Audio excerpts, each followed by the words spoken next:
Good morning. Welcome back. You're watching Daybreak on Citizen Television. Thank you for staying with us here on the broadcast. The hashtag on Twitter is Daybreak, and the SMS code is 22422 at Citizen TV Kenya and at Ayub Abdikadir. With me in studio is the woman MP, the County of Uasin Gishu, as well as the Deputy Speaker of the National Assembly, Gladys Bos-Sholei. Thank you. Good morning.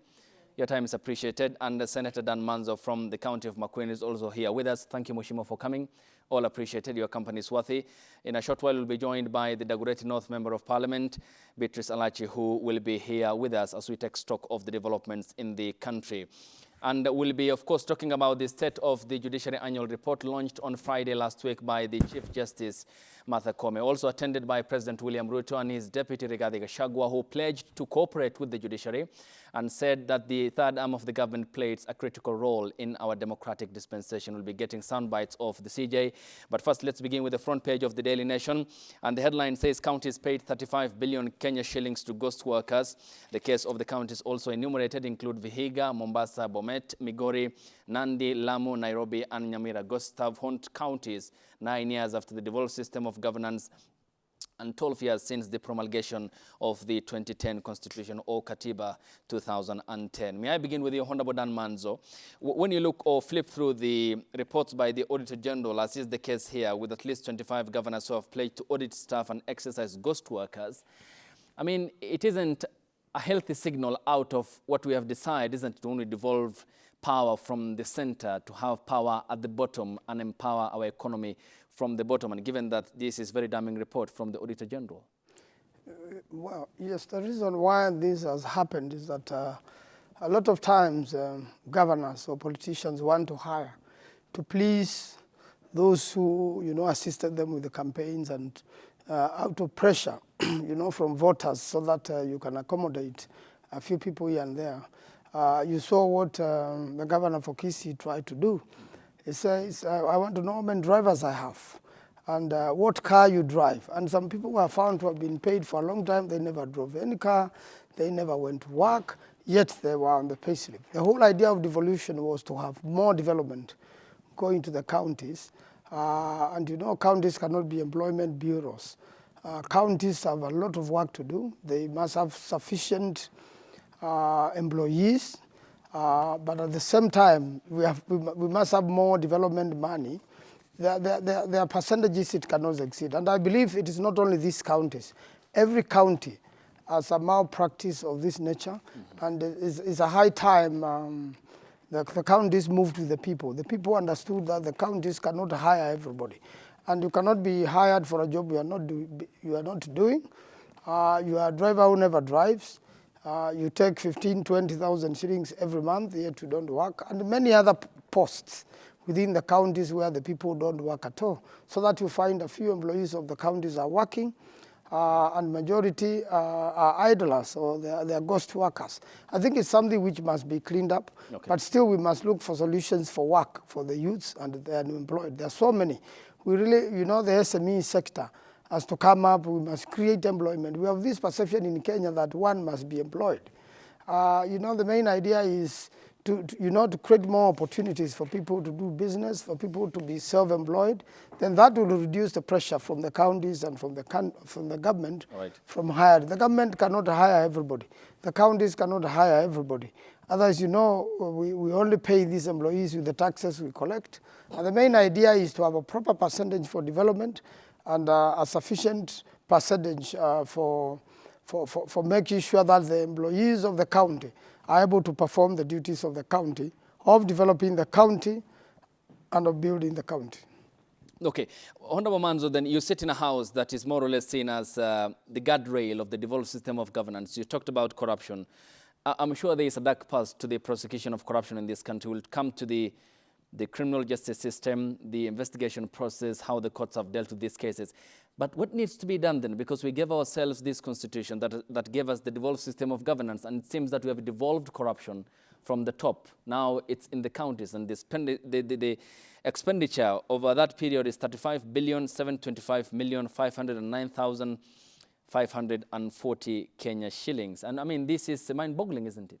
It is, and these reports are going to come to Senate. We are going to go through them and we'll make recommendations. for prosecution where necessary. One of the things which should happen, the moment a governor is prosecuted or starts prosecution, then the Integrity Act requires that you step down while you are going through that sort of prosecution. So, and you see under the Constitution, even if you have left as a governor, whatever monies which are lost in your hands can still be recovered, even when you have served your 2 terms at your home. The monies can be recovered for the state. You can be followed wherever you are. So those who are governors should know that they must really take charge. And these are lots of money which is lost through the counties. And Senate has to do its job, and part of it is to recommend prosecution. Okay. And again, also we devolved corruption, but we did not devolve the body fighting corruption in the country. It has to be strengthened. It has to be in the counties. And also Kenyans are the biggest watchdogs in corruption cases. You need to give information where corruption is taking place, where an employee of the county has stolen. Sound an alarm. Let the senator know, let the governor know, let the police know, let TSCC know. Even if it is through, releasing news or even putting it in the internet, so long as you know you can stand by it. And if we check each other as a country, then we will protect the property of the country. We will develop the country further. Okay, the whistleblowing call. Yes. Honorable Gladys Boschole, I come to you. What is then the way out here? Because this is very damning coming out of the counties. It's damning, but at the same time, I think it's very good progress because now it's been revealed. Before, nobody knew that something called ghost workers existed. Now we know that it does exist. And because of that, what should happen is that we shouldn't look at prosecution as the solution. Okay. The solution also is to fix the system so that if all workers will be identified through a biometric system, then it should be done. This is exactly the same case of Kenya's elections. In the past, before the new system was introduced in the Electoral Commission, we used to have ghost voters. So this problem has always existed. Okay. How was it fixed? We had biometric identification of voters. So the same way, the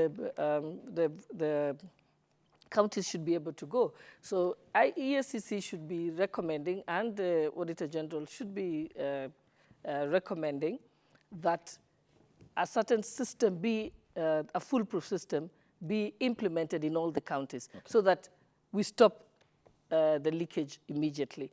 And then, of course, those who have been involved in this must be held to account. And it's not just the governors. When you see the faces of the governors here, there is somebody in charge of the payroll. That means they were part of that conspiracy.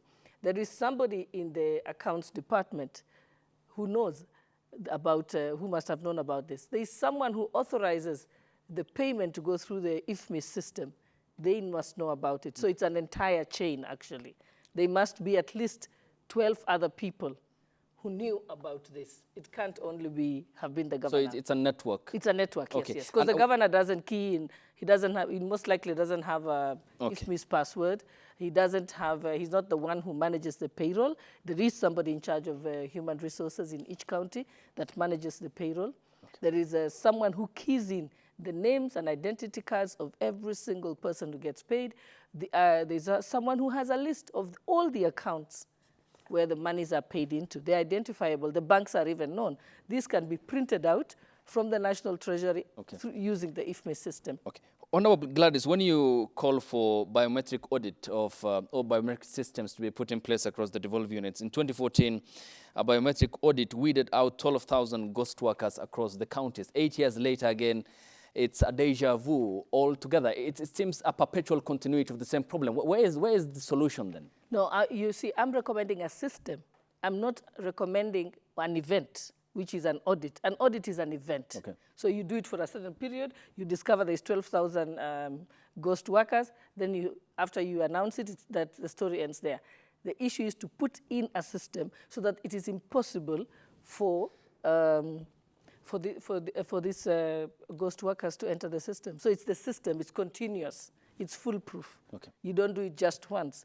Yes, okay. Auditing tells you the problems, but the audit should then recommend the solutions, which is a system that is continuous and sustainable. Okay. Honorable Dan Manzo, isn't it then a contrast of the very idea as to why we have pushed the funds into the counties, that is, which trickles from the Treasury?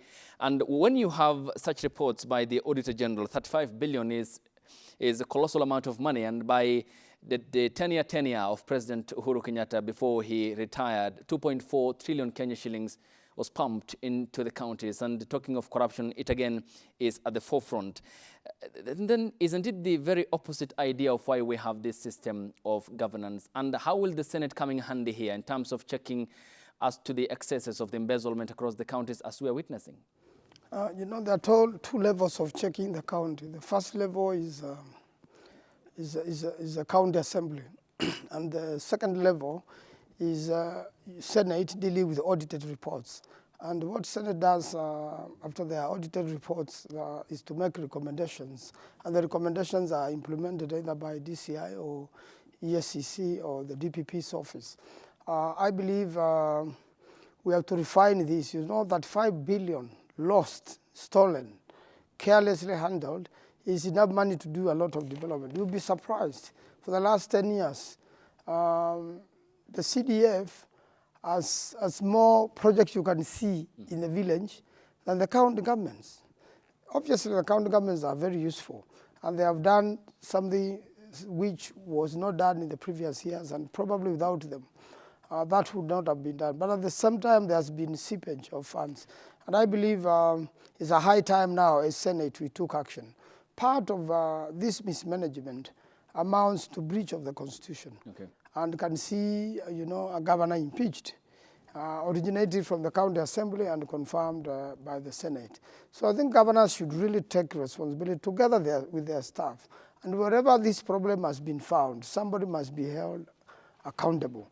And the biggest problem is when the governors allow the funds of the county assembly or the operations of the counties to be politicized.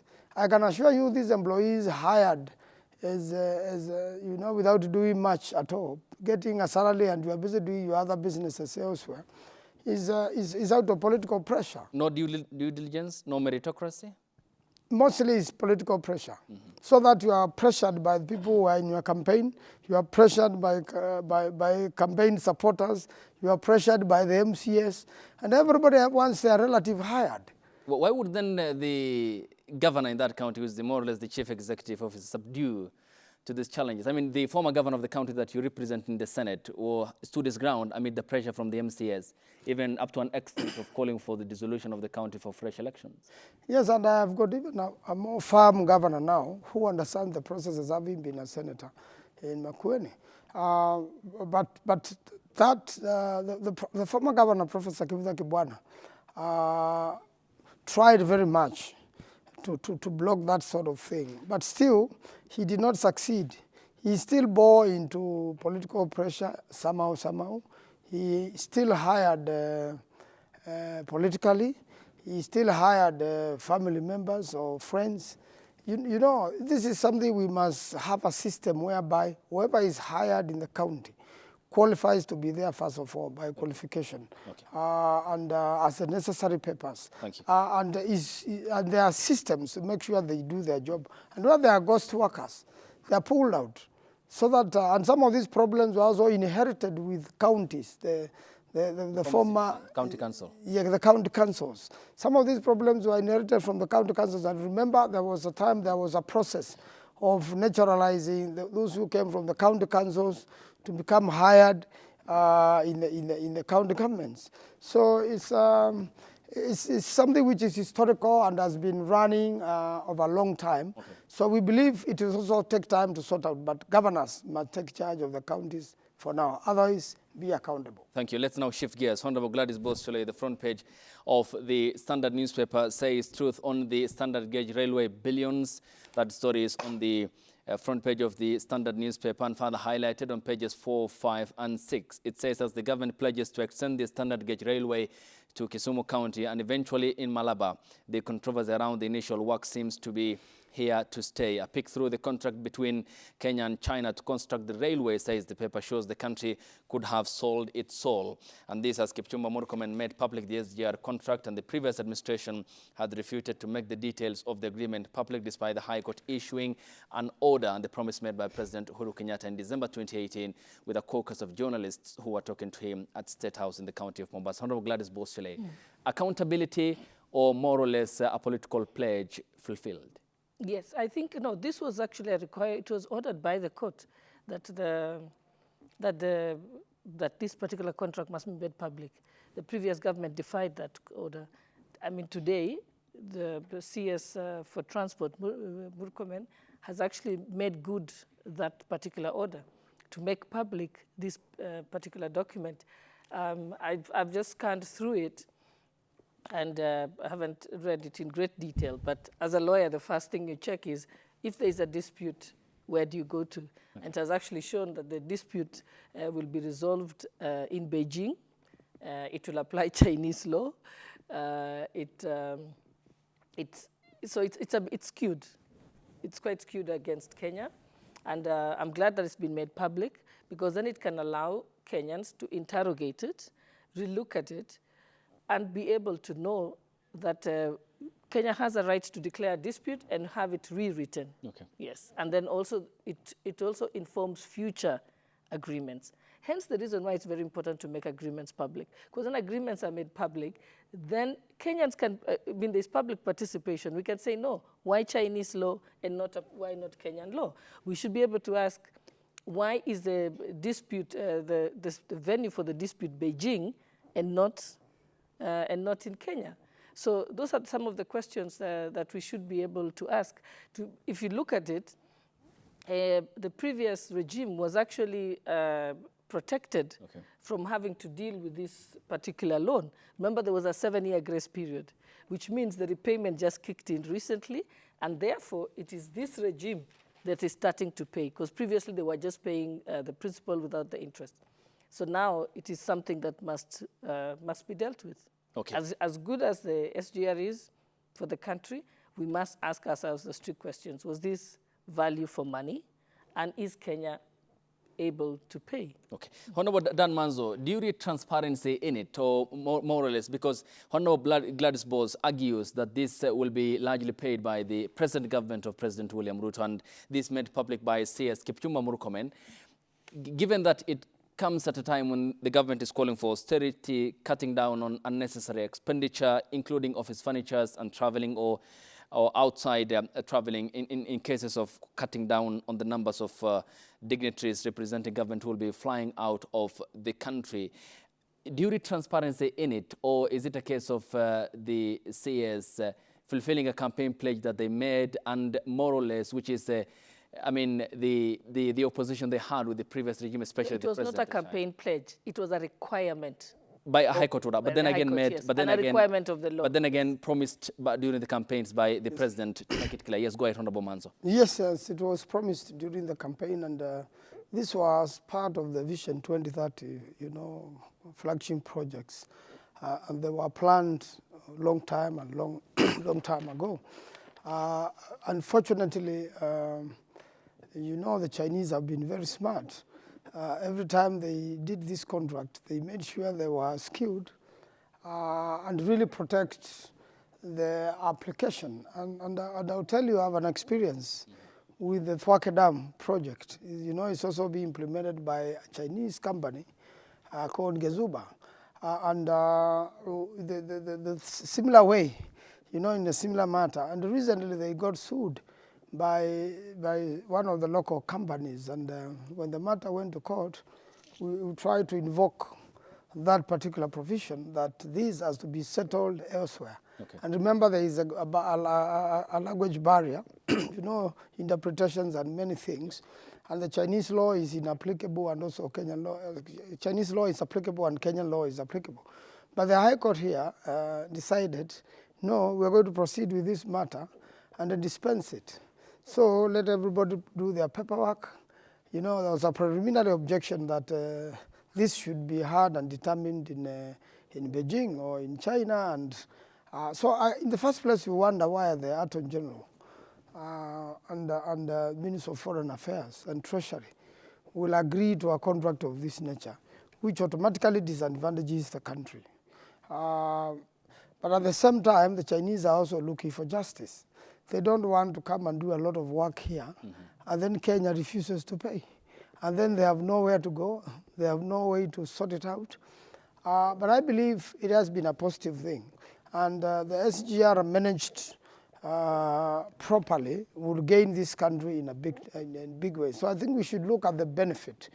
We should really look at the benefit of what we are going to draw out of this, this railway. You know, transport is very, very important. Infrastructure, roads. You can see now what the expressway has done to the country. It has eased a lot of jam. A lot of fuel used to get wasted in the traffic, a lot of time. You know, somebody who will fly to Johannesburg from Nairobi, and the person who was in traffic, yes, he's still in traffic for 4 hours, while somebody has already flown from Nairobi, gone to Johannesburg, and started work. So we need to look at the benefit more other than the dispute. Okay, but then besides that, Honorable Manzo, there has to be accountability, isn't it? There has to be transparency. Yes. Because the people are supreme. I mean, the president promised nearly 4 years ago to make it clear, the former president, President Uhuru Kenyatta, to make it clear and make the contract public. He never did. Yes. Yes, Honorable Gladys Bostole. Yes. Why then do you think there has been a deliberate overlook of the Kenyan people who are supreme in this case to make it clear for them? You know, I always believe we shouldn't look back. We must look forward. So what we are saying is this is a lesson learned. Kenya has no choice. It has to honor its international obligations. We've got to pay our debts, no matter how badly signed they were, because also as a country, you want to remain creditworthy, because you want to be able to still borrow going forward in future and future generations. So you do not want to have a reputation as a country that defaults. But this, it's good, it's public. It has taught us a lesson, so that going forward, any other agreement signed will be made public. There should be public participation on it. The public must know, just the way before any law is signed, we have 90 days where the public interrogate the law. So they must be almost like what happens with the other legislation, where you have a pre-signing scrutiny by the public. So this is a step in the right direction. And we hope that more contracts will be made public, because it's the public that pay for this this loan. So the public needs to be involved. People need to know. So I believe that this is the start of it, because there was once upon a time, it was assumed that it was the preserve or a few people in the executive to sign agreements on behalf of 50 million Kenyans without informing them the contents of the agreement. All right. That, what Waziri Murkomen has shown is that must stop. It also, guides him going forward, so that if there are any agreements under his ministry, they must be first made public before signing, not after the fact. Okay, thank you. Before the fact. And that, of course, came with the 2010 Constitution, you agree with me, which led to the birth of a vast array of independent institutions and to loosen the executive's grip on some of these institutions in the country.